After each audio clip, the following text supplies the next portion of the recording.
Hello, Gary Ward.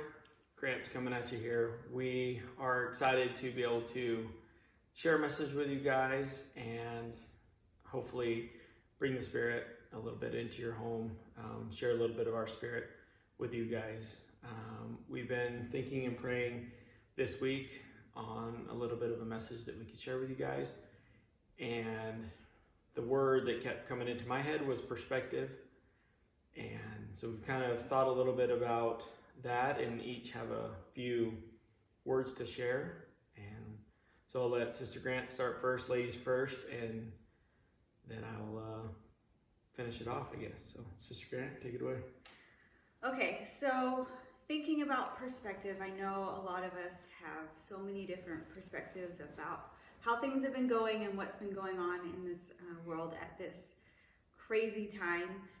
But I wanted to focus a little bit on my thoughts from Elder Raphael E. Pino of the 70s conference talk that he gave back in 2015 titled The Eternal Perspective of the Gospel. So first off, he says, the eternal perspective of the gospel leads us to understand the place that we occupy in God's plan, to accept difficulties and progress through them, to make decisions and to center our lives on our divine potential. And the part that stood out to me was accepting the difficulties and progressing through them. Because right now, we're all being affected and this has been like a really difficult time. And I wanted to, in his talk, he kind of talks about his experiences with his children and growing up and using puzzles. And that has been one way I have dealt with being home a lot. And so I wanted to kind of take my perspective on puzzles and apply it to our eternal perspective. So we'll see if this works. So at the start of quarantine, I was super ambitious and went to the store before they were all bought out and bought a 1,500 piece puzzle. And the girls and I thought this would be like super fun. We were gonna make a competition out of it. And one thing that I had never done with this, or that was on this puzzle that I'd never done before, was on the back of each piece was a different color. So there were blocks that were color coordinating this puzzle, and it was like for beginners. And I was like, I'm not going to use these blocks. I am not a puzzle beginner. I'm a decent puzzler.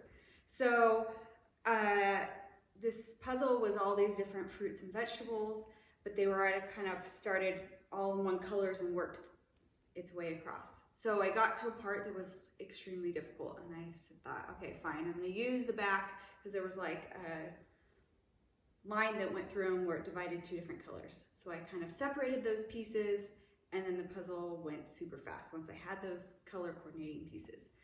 And I think using that perspective of each piece going into a certain part, we can use that in our life and focus on the eternal part of it. When we get stuck, we can use things like our scriptures and prayer, come follow me lessons, general conference talks. Those can be our little helps that help us get to the eternal and perspective and focus on that perspective.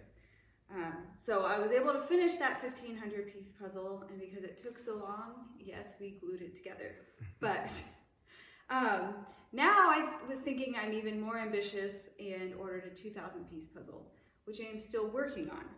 But this one has been so much more difficult because it doesn't have that color coordination on the back. I've had to focus, what I did was focus on the small sections, ones that had certain details to it, and fit those where they go, and now I'm left with all the pieces that look the same. And there isn't that help on the back, but what I've learned is I can use different helps. I recruited my kids to look for those hard pieces, and then they are really good at finding where they go. But those are like the prophet and the scriptures. You can use those helps to get to that big picture. And so we can use that with our trials and what we can learn from trials instead of always focusing on those small things, looking at the big picture, having that eternal perspective in life. President Spencer W. Kimball said, If we look at mortality as the whole of existence, then pain, sorrow, failure, and short life would be calamity. But if we look upon life as an eternal thing, stretching far into the premortal past and on into the eternal post-death future, then all happenings may be put in proper perspective.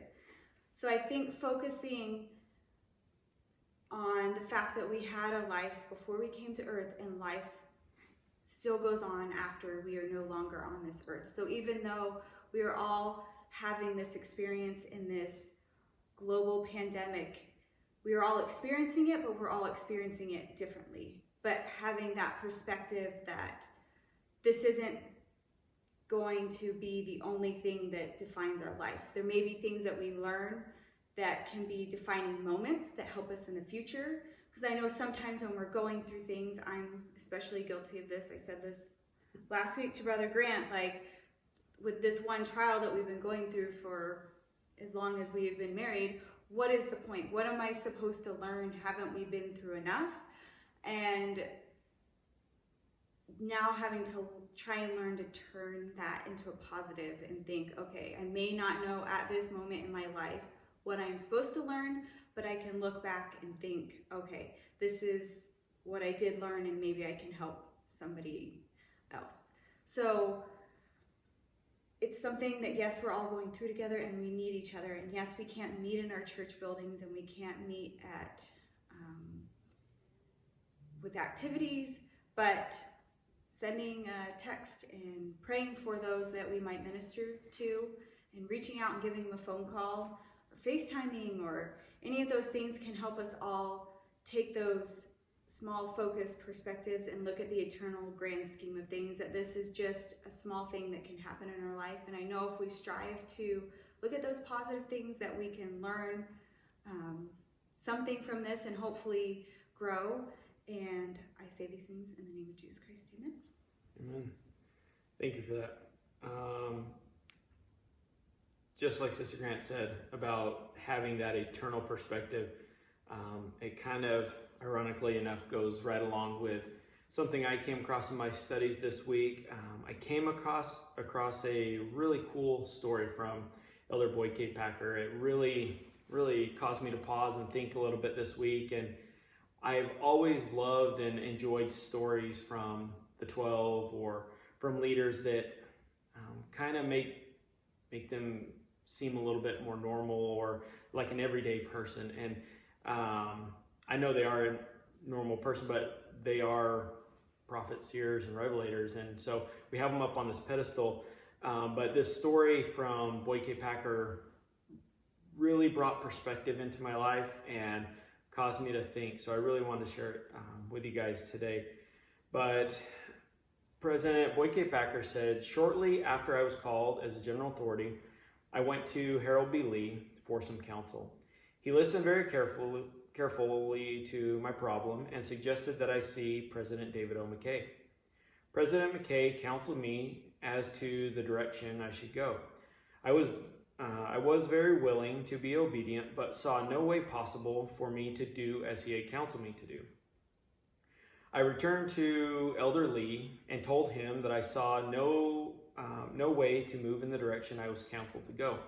He said," and this is kind of the part that made me think, and I just loved how he almost talked to him like a parent would talk to her kid. It was really cool hearing another general authority talk to another general authority this way. But he said, "The trouble with you is that you want to see the end from the beginning." And I know, just like me, and maybe a lot of you guys, when I start to go through a trial, I just want to, I don't mind going through the trial, but I want to know the end. Like, when am I going to be done with it? How long do I have to suffer? How long do I have to do this for? But very rarely, if not ever, is that the case. Normally, we have to endure it for an unseeable amount of time, and it happens on the Lord's timing. And that's kind of the counsel he got here. He said, "I replied that I would like to see at least a step or two ahead. Then came the lesson of a lifetime. Or is that you must learn to walk to the edge of the light and then a few steps into the darkness. Then the light will appear and show you the way before you. Then he quoted these 18 words from the Book of Mormon, and it is in Ether 12:6. Dispute not because ye see not, for ye receive no witness until after the trial of your faith. And it really had me thinking this week that this thing that we're going through right now is a darkness that we have never lived through. We've never gone through anything like this. And just like Sister Grant said, every one of us are going through it differently, but there's a darkness ahead of us that we don't know, and the only way to grow is to take a few steps into an uncomfortable zone. Maybe that's doing a little bit more come follow me at home with your family. Maybe that little bit into the darkness is having the sacrament at your home. Maybe that's new for someone. Or it could be just a multitude of things, but stepping a few feet or few steps into an uncomfortable zone allows us to grow. I know in our family, we've had to grow a lot through this. There's been a lot of changes, but I wouldn't change it for the world. I have grown so much, and I know our family has grown so much, and the stories that I've heard and the testimonies that we've shared on the Word Facebook page have just brought tears to my eyes, have just really affected me emotionally to see the strength of our ward, to see the strength of the relationships in our ward, helping one another out, activities that have gone on. It has just blown me away seeing our ward step a few steps into the darkness, or to areas that might be uncomfortable for us, but to benefit another member, or to benefit our neighbor, to benefit our spouse, to benefit our kids. And for that, I am thankful for this coronavirus thing going on, this pandemic. I never thought I'd say that, but I just want to leave that with you guys, that I know, just like Boyd K. Packer was counseled to do, step a few steps into the darkness and let our light shine.